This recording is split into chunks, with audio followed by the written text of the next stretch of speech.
Zéro motivation? Cette vidéo est faite pour vous.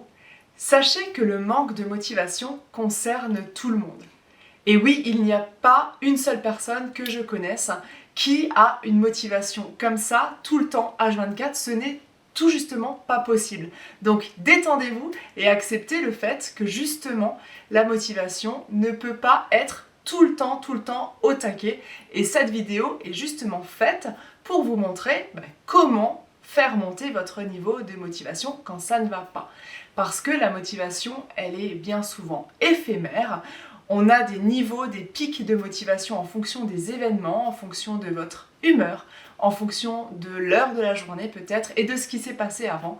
Donc oui, la motivation est éphémère et elle fluctue tout au long de la journée. L'idée de cette vidéo, c'est vraiment de vous montrer en 5 points comment vous pouvez monter, booster votre niveau de motivation quand ça ne va pas. Alors zéro motivation, c'est parti, voici la première clé. Stop à l'autoflagellation.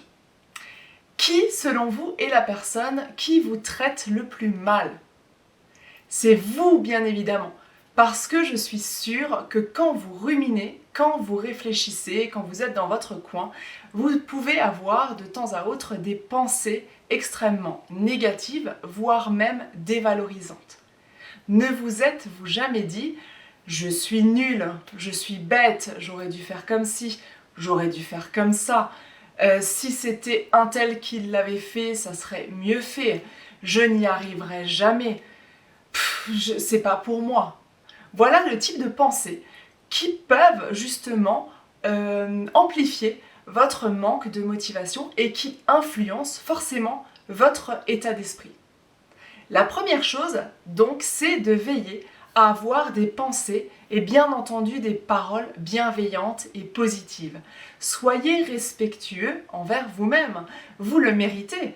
Vous ne diriez pas certaines choses à vos proches, à vos amis, à votre famille, donc pourquoi le dites-vous à vous? Respectez-vous et apprenez justement à décoder vos pensées, faites un nettoyage, assainissez votre cerveau de manière à ce que vous puissiez avoir les pensées les plus bienveillantes possibles. Et là, j'ai un exercice pour vous, assez simple. Vous prenez 1 heure de votre temps et vous racontez votre journée, ou vous pouvez même le faire sur 15-20 minutes, ça suffit. Vous racontez votre journée à quelqu'un, un ami, un conjoint, un enfant, peu importe. Vous racontez votre journée et ensuite, si vous pouvez, vous enregistrez même, parce que généralement, quand on enregistre et qu'on s'entend, ça a encore plus d'impact. Et vous demandez à l'autre personne qui vous a écouté de vous faire son feedback, son débrief, son retour sur tous les mots négatifs que vous auriez pu dire quand vous parlez de votre propre journée.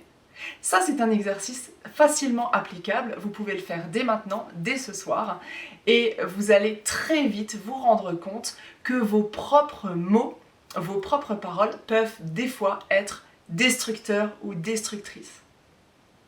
La deuxième clé, c'est de prendre du recul. Alors oui, prenez du recul, faites un pas en arrière dans votre quotidien pour vous rendre compte finalement que la situation n'est pas si horrible que ça. Ce n'est pas si désespérant et c'est généralement parce que vous ne faites pas ce petit pas en arrière que vous vous sentez parfois perdu. Vous vous sentez dans le brouillard, vous vous sentez dans le flou, vous vous dites que vous n'allez jamais y arriver parce que justement vous avez la tête dans le guidon. Donc l'idée de cette deuxième clé, c'est justement de prendre du recul, d'apprendre à lâcher prise et de se dire mais il n'y a pas mort d'homme au final et ce n'est pas si grave que ça. Et pour le coup, souvent les enfants sont d'excellents exemples par rapport à la prise de recul. Quand il y a une situation qui vous déplaît, qui ne convient pas comme vous voulez, et qu'il y a un enfant à côté, très souvent, 9 fois sur 10, cet enfant-là va vous dire « bah et alors, c'est pas grave ». C'est exactement ce réflexe-là que vous pouvez avoir en vous disant « eh ben oui, effectivement, ce n'est pas grave ». Donc faites ce petit pas de recul pour observer avec d'autres lunettes, avec un nouveau regard, la situation, en vous disant systématiquement « ce n'est pas grave ». Et vous verrez, là encore une fois, c'est immédiat, ça ira tout de suite mieux. La troisième clé, c'est de faire un reset mental. Alors le manque de motivation, il vient toujours quand il y a un manque d'énergie. Parce que la motivation et l'énergie sont deux événements, deux phénomènes qui vont ensemble.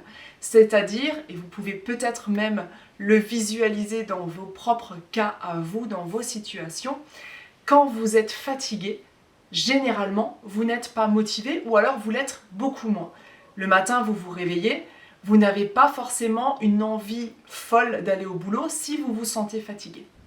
À l'inverse, si vous êtes à fond, vous avez bien dormi, vous vous sentez bien, vous avez une énergie vraiment au top, ben là, automatiquement, votre niveau de motivation va être beaucoup plus élevé.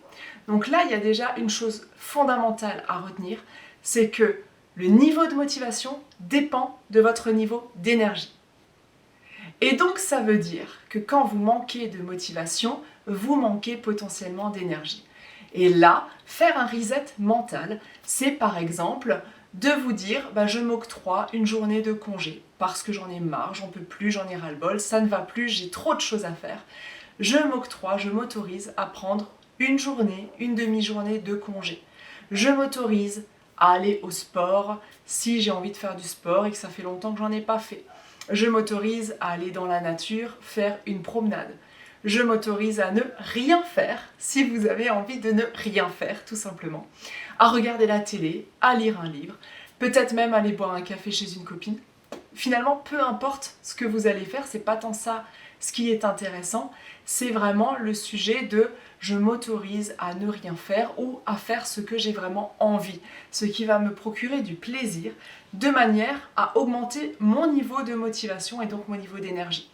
Je fais une activité fun, une activité qui me plaît, je sors de la zone qui me met en détresse, qui me déstabilise, cette fameuse zone de turbulence, et je vais axer un moment plaisir pour pouvoir me recharger. Parce que nous sommes comme une pile en fait, nous avons besoin de nous recharger. Si on n'arrive pas suffisamment à se recharger la nuit par le sommeil, de temps en temps, il faut s'autoriser à se recharger en journée et donc s'autoriser à faire un moment fun, à avoir un moment fun qui nous fait du bien. Le quatrième conseil, c'est de vous fixer un but précis, même petit. C'est-à-dire que quand on est démotivé, en général, on a envie de rien. Là, l'idée, c'est de se dire, je vais me fixer, une fois que j'ai fait mon reset mental, je vais me fixer un tout petit objectif qui va me permettre de me redonner confiance. Parce que quand on est démotivé, généralement, on a tendance à perdre confiance, on se sous-estime. L'idée de ce conseil-là, de cette clé-là, c'est de vous dire, je me fixe un petit objectif qui va m'apporter de la satisfaction et je vais justement rentrer de nouveau dans un cercle vertueux. Ça peut être téléphoner à une personne, un client, un prospect, ça peut être de prendre rendez-vous dans un endroit qui va vous faire plaisir et qui va vous apporter justement cette nouvelle dynamique. Trouvez-vous le petit objectif. C'est important le mot petit, parce que quand on n'est pas bien, il ne faut pas justement voir trop haut, il faut d'abord savoir atteindre ces tout petits pas pour pouvoir justement se redonner confiance, se redonner l'énergie nécessaire pour viser plus haut. Donc ça, c'était le quatrième conseil. Et enfin, le cinquième conseil, c'est d'y aller petit à petit. Et là, j'aime bien une citation qui est un proverbe sud-africain qui dit « Un éléphant se mange bouchée par bouchée ». C'est pareil pour vos objectifs. Vous avez probablement un rêve ou un projet. Si vous ne voyez que ce projet-là, vous allez très vite vous décourager. Si vous allez faire un semi-marathon demain et que vous n'êtes pas entraîné, les 21 km vont vous paraître insurmontables. Si vous êtes devant une montagne et que vous n'êtes pas habitué à la randonnée, vous allez très vite vous décourager. Et bien là, c'est exactement pareil. L'idée de décomposer votre projet, votre rêve, votre plan, ce que vous voulez, en toutes petites marches, de manière à gravir justement cette montagne petit à petit. Et c'est extrêmement important justement de découper pour maintenir son niveau de motivation et donc ne pas se décourager. D'ailleurs, je vous invite à penser aux petites victoires. Quand vous êtes sur la première marche, regardez derrière vous et dites-vous, super, c'est bien, j'ai réussi à faire ça, je suis fière de moi, c'est parti, on va sur la deuxième marche. Pensez aux récompenses et aux petites victoires. J'en profite pour vous parler du guide des 10 clés pour être plus heureux et épanoui dans votre travail. C'est ce qui vous permettra justement, là aussi, en 10 clés, autres que celle-ci, de maintenir ou en tout cas d'élever votre niveau de motivation. Bienvenue sur ma chaîne YouTube, je suis Stéphanie, une ancienne DRH, devenue conférencière et coach professionnel. Et aujourd'hui, je vous accompagne par le biais de ces vidéos à révéler tout votre potentiel et votre talent pour que vous soyez enfin épanoui dans votre travail et dans votre vie. Pensez à liker et à commenter cette vidéo. C'est une ressource gratuite. Pensez à la partager, envoyez-la à vos amis qui pourraient avoir besoin d'entendre justement ces conseils pour être encore plus motivés. Je vous invite maintenant à découvrir 2 autres vidéos qui sont sur cette chaîne YouTube. C'est comment prendre du recul au travail ou encore mon astuce infaillible pour garder votre niveau de motivation.